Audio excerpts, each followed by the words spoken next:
Welcome to Promo Insiders, the ASI Media podcast that covers the issues that matter most to the promotional products industry. I'm Teresa Hegel, and today I'm joined by Carleen Gray, CEO of Stahls and the 2025 Counselor International Person of the Year. Thanks so much for joining us today, Carleen. Thank you for having me. Wonderful to be here. So I wanted to just start out and kind of go through your career with Stahls because you've been there a long time and you've kind of risen through the ranks to become the CEO. So take us through that journey. Oh, yes. The older I get, the more I realize how very fortunate I have been in this career. Yeah. First of all, Ted Mary Stahl are great. It's a wonderful family company. And I think that's why so many of us stay here for so long. I started in customer service, and now somebody's been saying how many decades I've been. So I've been here about 3.5 decades, and a little bit longer than that. So a very long time. Started in customer service, went through marketing, became CMO in the early teens, I think 2011, 2012, and have been CEO since 2018.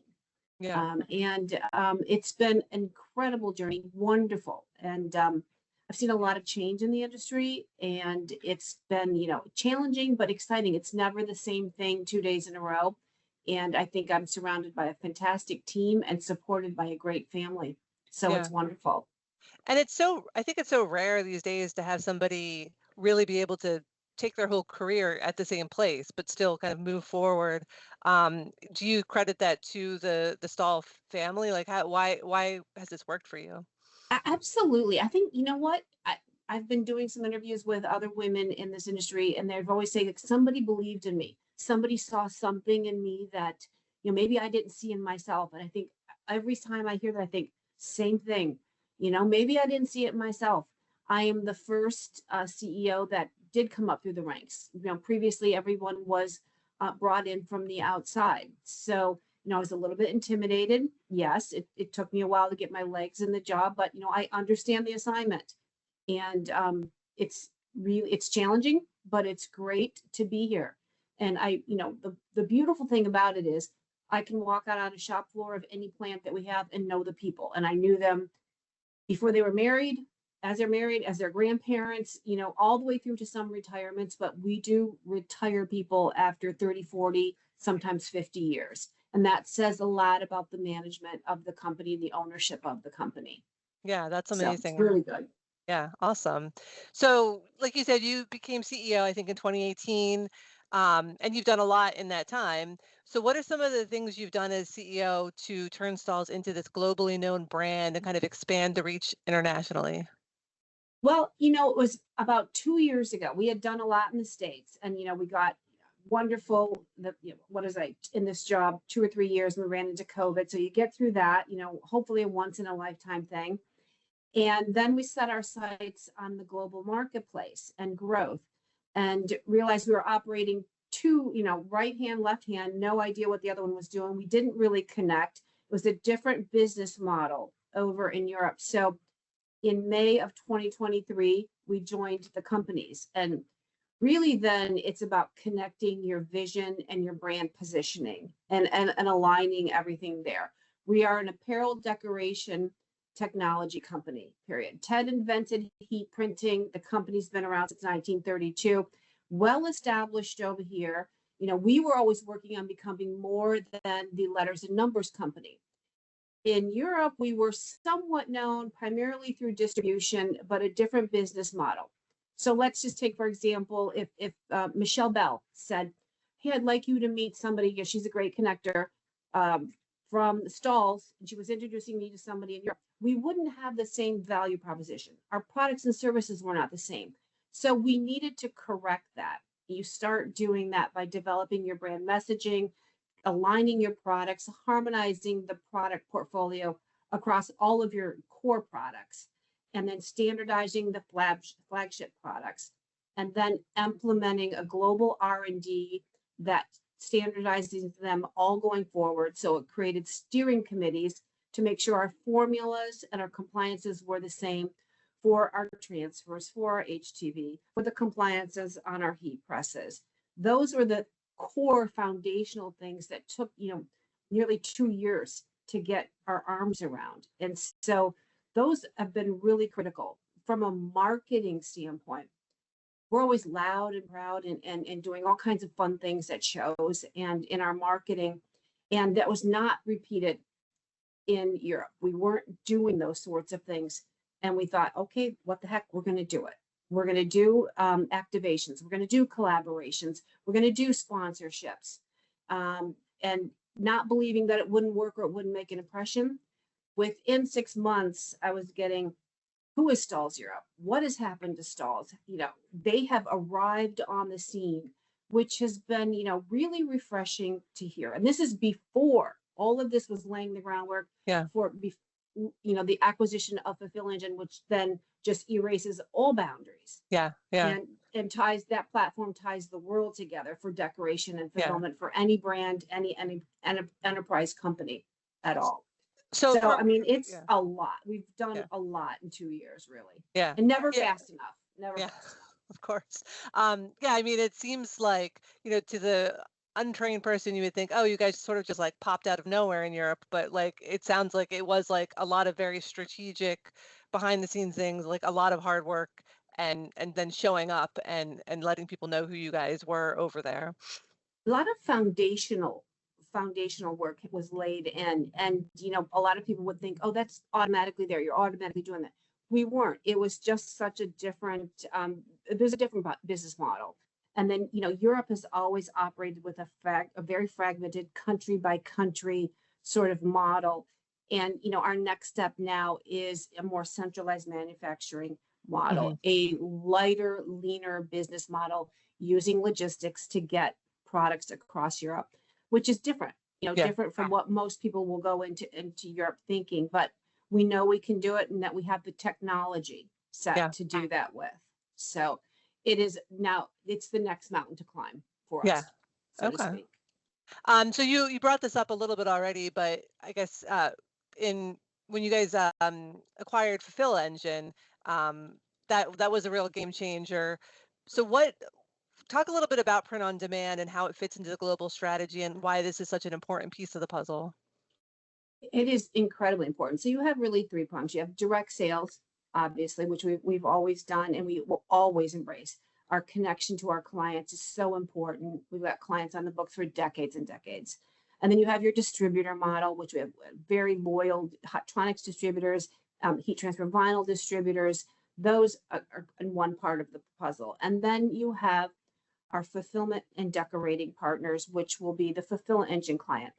This is a software platform that allows for print on demand. So if you think about it, you know, print on demand is when fulfillment meets demand on time, every time. It is a very light model. It can be a quantity of one, it can be a quantity of hundreds or thousands, but it is definitely manufactured on demand. In a way, heat printing has always been print on demand. You get the order, you print it. What Fulfill Engine does for us and how important print on demand is first of all, it's a global trend. It's not even a trend, it's here to stay. And it's a many billions of dollars in industry, but Fulfill Engine connects the United States, North America, Europe, the world. So say you're a brand and you've got an enthusiast base in Europe, you've got an enthusiast base in North America. It's the same seamless operation and execution for them. So it really does erase the boundaries and allow us to seamlessly do business across the globe, which is super important for brands, for entertainment properties, for sports clubs, all kinds of things like that. So it was really a critical move for us. I'd say right out of the gate, we're really invested, well on our way in North America. We're locked and loaded and ready to go in Europe. We've already introduced it. We've got suppliers, we've got decorators, bringing on the customer base. It's, there's certain things you have to do. And I would tell people this, understand the local markets, understand the compliances, understand GDPR. It's much different than it is over here with data. And then, go for it. But whatever you do, make sure you do a SWOT analysis, understand your competition, understand what your price points are. One of the things that we do know and understand is how vastly different wage rates Hmm. are across Europe. You've got to figure that into your business model, definitely, unless you're going to stay in one country. Yeah. You know what I Yeah. mean? And then you can, or take one country on at a time. But we really wanted a scalable model that would allow us to seamlessly do business Yeah. across Europe, and Fulfill gives us that opportunity. So, print on demand is absolutely critical. It's a big part of the business. We don't walk away from components, we don't walk away from distribution, but Fulfill gives us the opportunity to reach the print on demand market and help businesses grow their business. Yeah.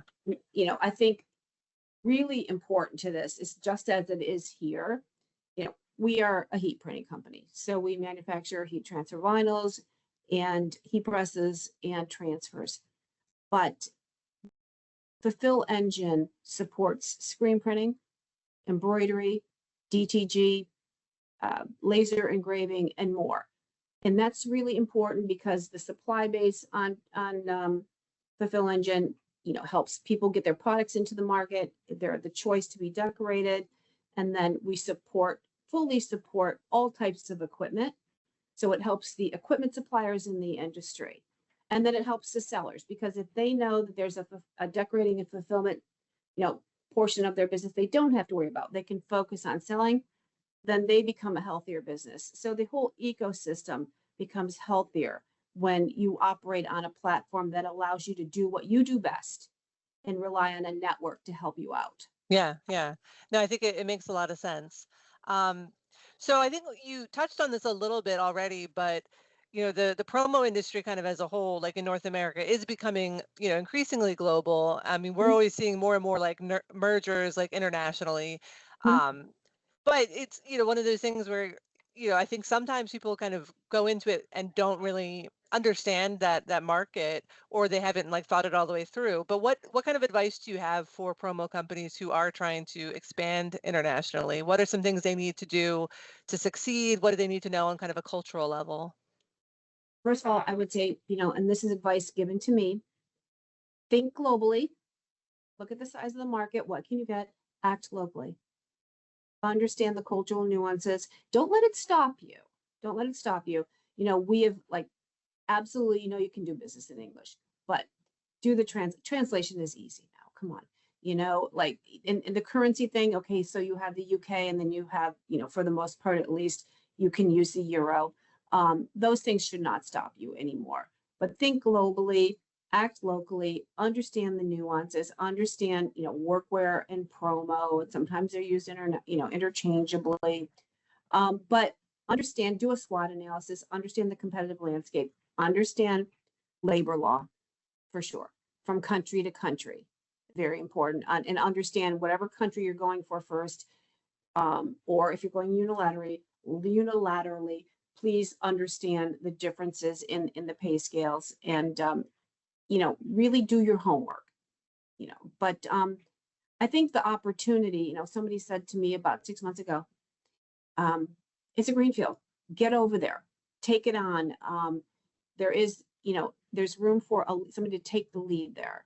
And I think that's extreme, really, really true. Um, we have found there's a great reception to everything that we're showing people, and it's basically solve their problems, as we know, solve their problems, and they're going to want to do business with you. Right, right. you know? Are there any like big differences you see between Europe and North America in terms of promo? Like I know people always talk about sustainability being much farther along. I mean, honestly, if I had to say one, it would be that. I Yeah. mean, you're not going to get brand fill there. You're not going to get more is more, and will be perceived as more. Sell value, sell the value, sell a singular piece that has staying power, and longevity and value with sustainability, um, and you'll be more respected for that. Yeah. You Yeah. know, so I think that is primarily the biggest difference that I see. Um, the other thing is, the size of the markets, I'm of course getting an education daily. And we think in hundreds of millions, and so when you go through, Norway 5 million or 6 million and Sweden 5, 6 million, like the whole country is being the size of, a city, it's but they're so in tune to their people. They know each other, and the connection that the promo salespeople have with their customers and their clients is incredible. So I think it's really important to establish relationships. Right. More and more as we do business online, um, it's fine. You want to be efficient. You want to be able to take the orders properly and everything. But as it is there are smaller countries over there, there are great relationships in place, and you've got to respect that and understand, take the time to know them, Yeah, yeah. understand Well, them. this has been really great. I think you've given us a lot of great advice and shared some really cool insights. But I do like to end sometimes on more of a fun question. And because you're the International Person of the Year, I thought, well, let's talk about vacation destinations. So what is your favorite place to vacation, or the favorite vacation you've taken, and why? Okay, like my favorite place to vacation is probably staycation, to be honest with you, Oh, really? Teresa. It's like stay home, it's simple and there's no stress, no suitcase. But far and beyond anywhere else, if I had to say where would I like to spend my time if I have spare weekends, whatever, it's always going to be Paris. Oh, I okay. really love it, and I don't care if it's cold and rainy or sunny. I love it. And, I've never found the language or the people or anything off-putting. It's just so happy to be there. Yeah, So yeah. I would say it's a place I go back to the most and would always look forward to going back to. Yeah, I've been to Yeah. Paris once and I did love it. And I remember I was a teenager and I got lost for like 6 hours. But I mean, if you're lost in Paris, like what's wrong with that, right? Always something good to look at, right? Yeah, exactly. All Very, right. very Well, nice. thank you so much, Carleen. This was a great conversation. And for ASI Media, I'm Teresa Hegel. Thank you. Thank you.